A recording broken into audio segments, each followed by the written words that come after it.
Assalamualaikum warahmatullahi taala wabarakatuh dan salam sejahtera.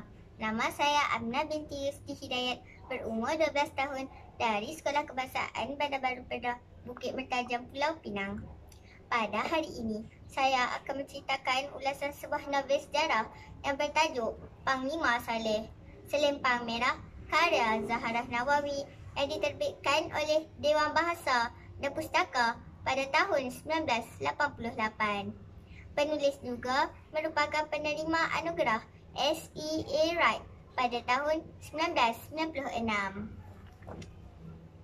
Novel ini mengisahkan perjuangan Saleh Abdul Karim atau lebih dikenali sebagai Panglima Saleh dalam menentang kekejaman komunis di kawasan selatan tanah air, khususnya di sekitar Batu Pahat dan Muar Johor pada penghujung Perang Dunia Kedua.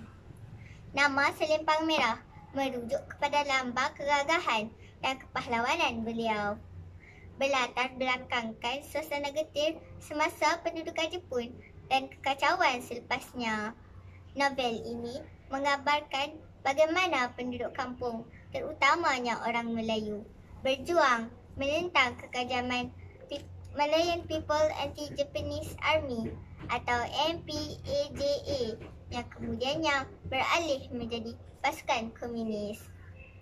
Komunis menyekat orang Melayu daripada menjual barang makanan kepada Jepun, walaupun Jepun membeli dengan harga yang lebih tinggi. Mereka juga menyiksa sesiapa yang dianggap tidak menyokong perjuangan mereka tanpa mengira bangsa. Panglima Saleh mengetuai kumpulan pejuang Parang Panjang yang terdiri daripada penduduk kampung untuk menentang kekejaman ini. Salah satu contoh pengorbanan beliau adalah ketika beliau menolak tawanan emas ketika pertukaran untuk garam.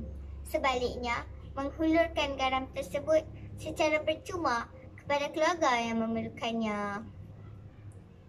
Novel ini tidak hanya menceritakan kisah perjuangan fizikal, tetapi juga menonjolkan semangat juang, keimanan dan keutuhan bangsa Melayu dalam menghadapi kezaliman.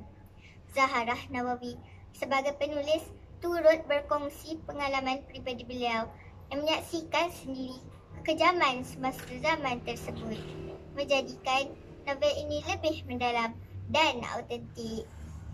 Secara keseluruhan, Panglima Saleh Selempang Merah adalah sebuah karya yang mengangkat semangat patriotisme dan perjuangan menentang kezaliman.